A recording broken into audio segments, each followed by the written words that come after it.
Qual é o modelo, o senhor como estadista, qual é o modelo de Estado que o senhor defende para atender os chamados anseios populares?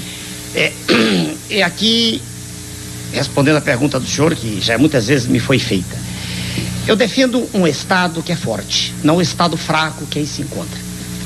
Um Estado técnico, onde nos cargos estejam indivíduos de preparo, que tenham nível de excelência, e não políticos escolhidos porque transitaram nos corredores do Congresso durante décadas, como está ocorrendo novamente. Então a democracia, ela é o melhor regime para a nossa sociedade?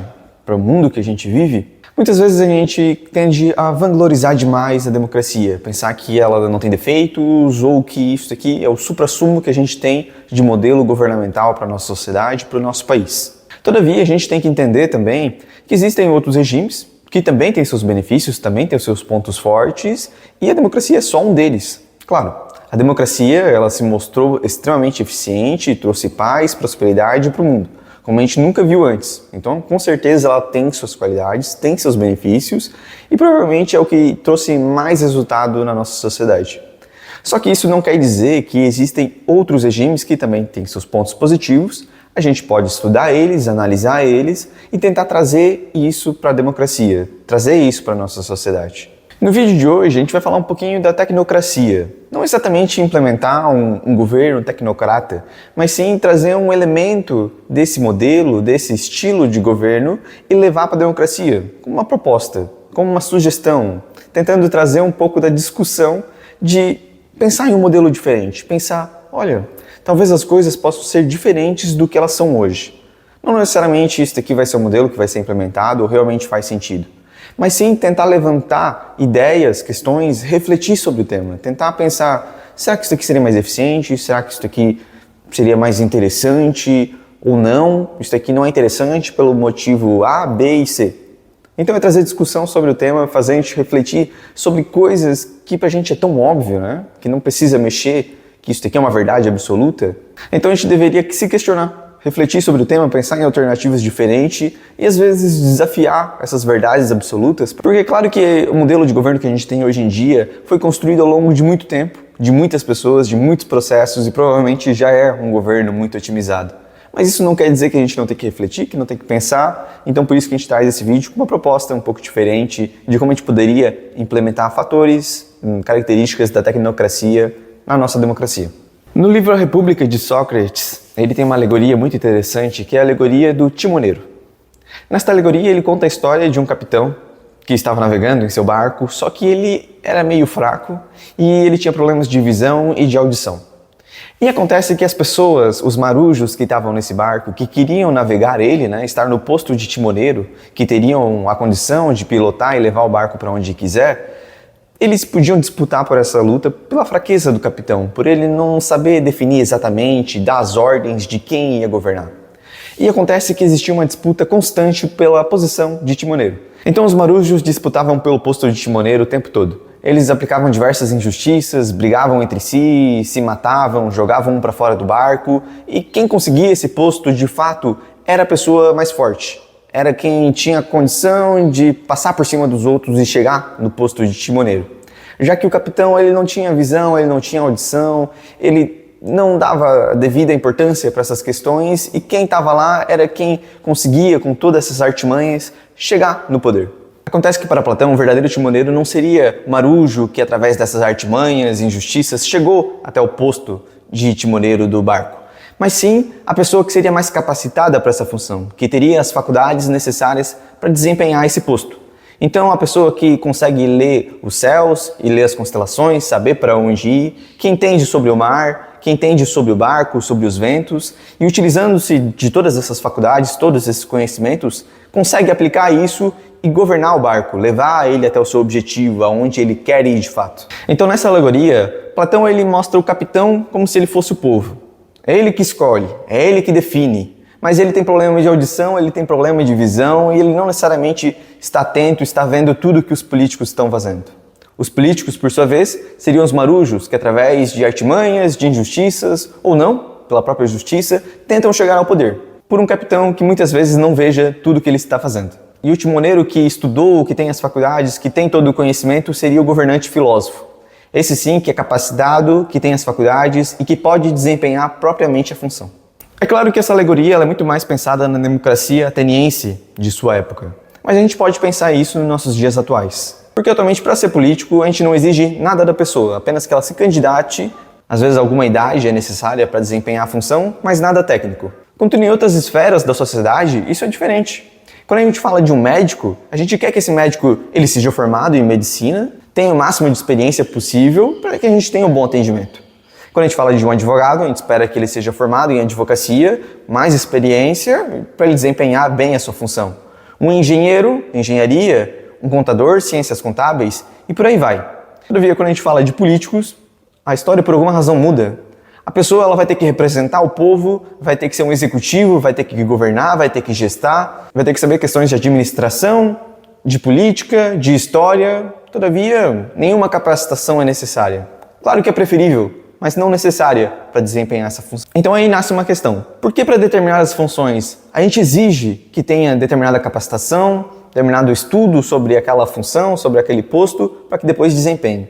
E quando a gente fala de uma questão tão importante quanto que é governar o nosso país, governar a nossa sociedade, a gente não cobra isso desse cargo, a gente não cobra isso dessas pessoas. E aí que surge a discussão desse vídeo, tecnocracia versus democracia. Porque a gente, de novo, pensa na democracia como algo pronto, como algo que já está feito e que não tem como melhorar.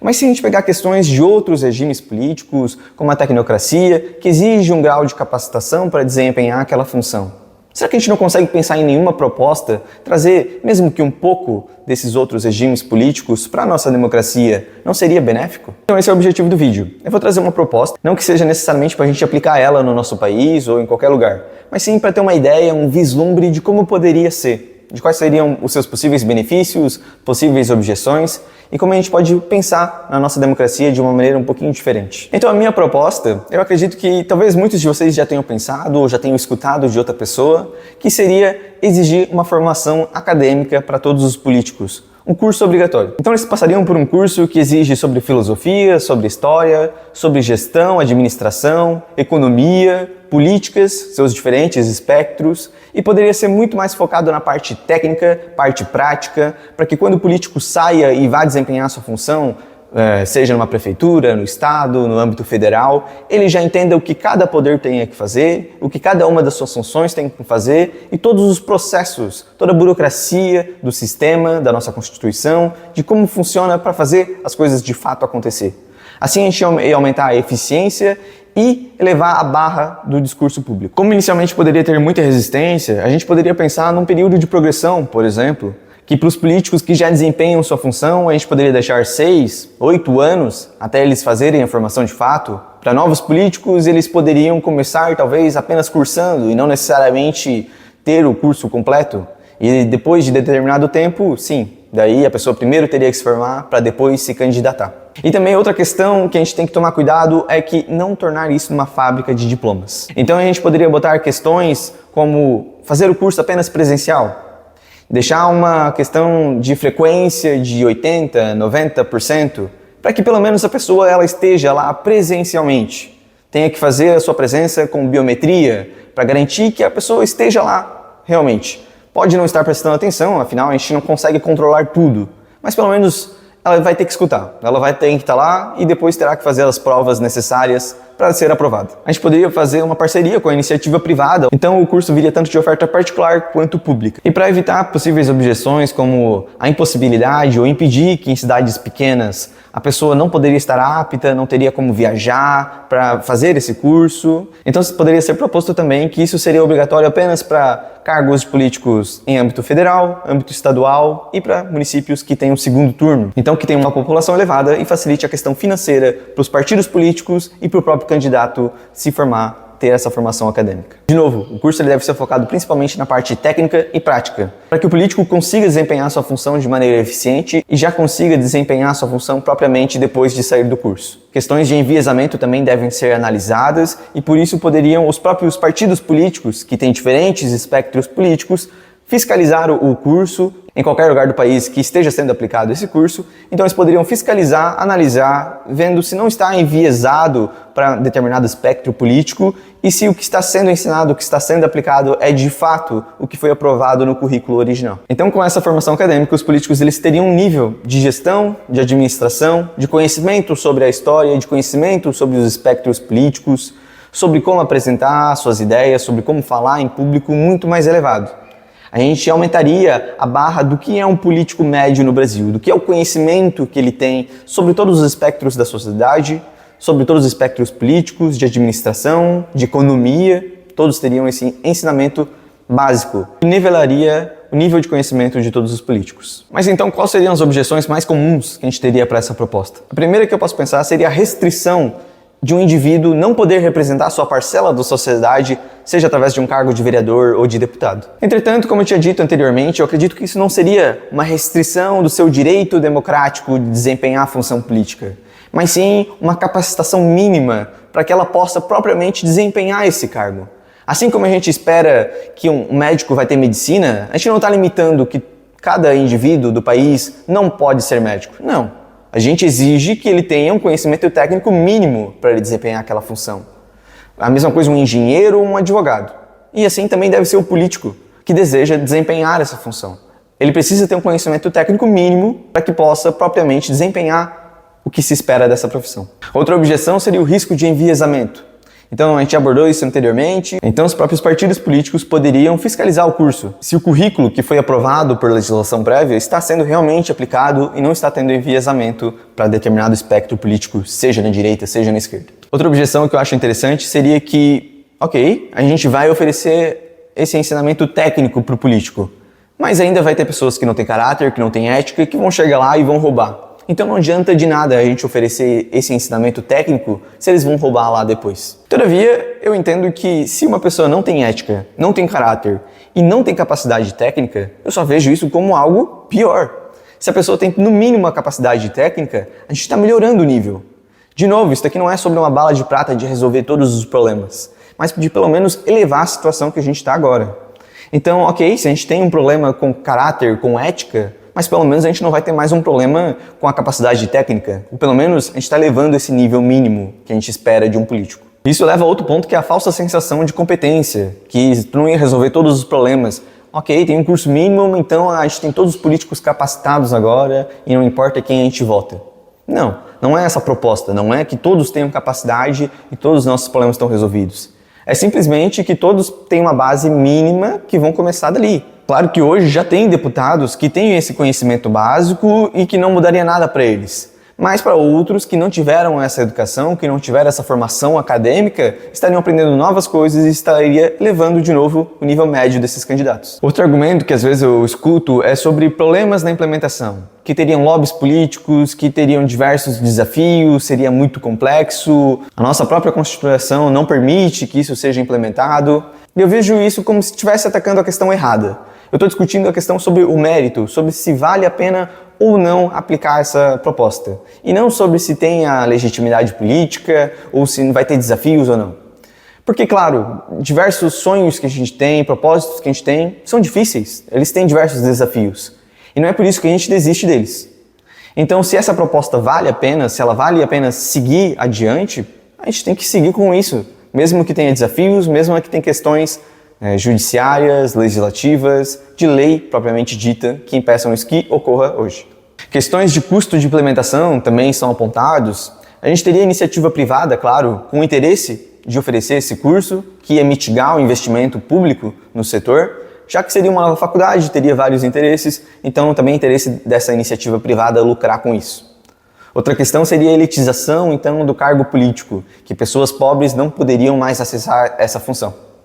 Eu entendo também que, até determinado ponto, os próprios partidos políticos, caso tenha uma figura carismática em um bairro, em uma comunidade, ele pode investir nessa capacitação técnica dessa pessoa para que ela se forme e depois desempenhe esse cargo político, já que ganharia votos, ganharia um vereador ou seja qual cargo que ela vá desempenhar. Mas também, como a gente falou anteriormente, para pessoas que têm baixa renda comprovada ou que não têm as condições mínimas que forem estabelecidas, poderia ser oferecido o curso gratuitamente pelo próprio governo. Então a questão de ser uma pessoa pobre, de ser uma pessoa humilde financeiramente, não ia impedir ela necessariamente de desempenhar essa função. Outra objeção seria disso se tornar uma arma política. Então, de um governo usar essa questão dessa formação, de favorecer determinadas pessoas, de favorecer determinados grupos que têm certo pensamento a se formar e de se tornar, então, um certificado de que essas pessoas têm o direito de se tornar candidatos. E eu acho que essa é uma objeção válida. Então, por isso que eu acho que todo partido político tem o direito de fiscalizar e tem o direito de dizer se tem alguma coisa errada ali que está saindo fora do que era anteriormente previsto. Justamente para que não tenha essa manipulação, que ninguém esteja sendo impedido de, assim, de fato, impedir o seu direito democrático de representar o povo. Então, os principais benefícios dessa proposta eu vejo principalmente como a elevação do nível médio dos candidatos políticos no Brasil. Todos eles vão ter um conhecimento mínimo de gestão, de administração, da história do nosso país, de como a gente chegou aqui, de diferentes espectros políticos, o que eles defendem, como é que eles surgiram, aonde foram aplicados, o que é que conseguiram, ou seus defeitos, qualidades. Então, diversas questões sobre economia também, né? É importante que todos saibam sobre isso. Todos eles vão ter um conhecimento mínimo sobre o que é aplicado no mundo, sobre como a gente chegou aqui, sobre a nossa história, elevando a barra do que é ser um político no Brasil. A população ela também ganha com isso, então a gente vai votar em candidatos que na sua média já vão ser melhores, então é mais difícil de tu votar num candidato muito ruim, muito pouco capacitado, e assim a nossa própria democracia ela fica mais forte. A gente teria a criação de um novo mercado econômico, que seria essa faculdade que seria oferecida, a gente teria uma redução da disparidade de conhecimento que tem em Senado, que tem no Parlamento, entre os políticos atualmente. Outra questão interessante é que no currículo a gente poderia colocar matérias como filosofia, ética, moral, que ajudariam a nortear, pelo menos os políticos que têm caráter, que têm ética, sobre como argumentar, sobre como ser mais persuasivo com os outros políticos, para que a gente siga esses princípios. Então, claro que não vai resolver para um político que é mau caráter, que rouba, que é corrupto, mas sim, talvez torne aqueles que agem de boa fé, que têm caráter, a ser mais persuasivos e desempenhar melhores as suas funções. No fim, eu particularmente, eu não vejo como essa proposta seria negativa para o país. Eu acho que a gente exigir uma capacitação mínima para os nossos candidatos a política, seja qual for o cargo, eu acho que só elevaria o nosso nível de políticos e, consequentemente, melhores medidas públicas e um melhor país para a gente viver. Entretanto, eu acho que a principal questão que impede disso seguir no Brasil e em qualquer lugar do mundo não é a questão de efetividade, mas sim uma questão de princípio. Principalmente, o que é uma democracia hoje? O que é que a gente entende como uma democracia hoje? Que é permitir que qualquer pessoa do povo, qualquer indivíduo, se candidate e represente uma parcela do povo, tenha uma voz. Então todos podem votar e todos podem se candidatar e todos podem ascender ao poder, independente da sua capacitação, dos seus recursos financeiros. Todos podem lá se candidatar e se conseguir mover parcela da população, ele pode assumir aquele cargo, independente, não importa o que qualquer pessoa pense, qualquer partido pense, qualquer instituição pense. E essa questão, esse princípio da democracia, ela fala mais forte do que a efetividade que a tecnocracia, por exemplo, ela traz, né, com a capacitação técnica dessas pessoas. Então é aí que mora, acho, o quê da questão. O principal ponto que impede que a gente prossiga para esses modelos políticos. Então acho que a principal questão vira: tu tá disposto a abrir mão dessa liberdade de representatividade que a gente tem hoje por um nível maior de técnica, de efetividade, de conhecimento básico para todos os políticos? Eu tendo a acreditar que sim, que eu estaria disposto a abrir um pouquinho dessa liberdade, entre aspas, né? Porque ainda todos estariam aptos, poderiam representar o povo. Apenas teriam um passo a mais, que seria a capacitação técnica. Mas isso é uma questão que a gente pode ter e que acho que diversos pontos que podem ser trazidos a essa discussão, se vale ou não a pena aplicar esse modelo. Mas era isso, eu queria convidar a tu comentar aqui embaixo o que é que tu pensa sobre o assunto, se tu acha que a tecnocracia faz sentido, se tu prefere o modelo democrático que a gente tem hoje, que isso é o ideal, todos poderem se candidatar. Então, diga nos comentários o que tu pensa, se tu prefere outro modelo, deixa o like se tu gostou do vídeo e até a próxima, valeu!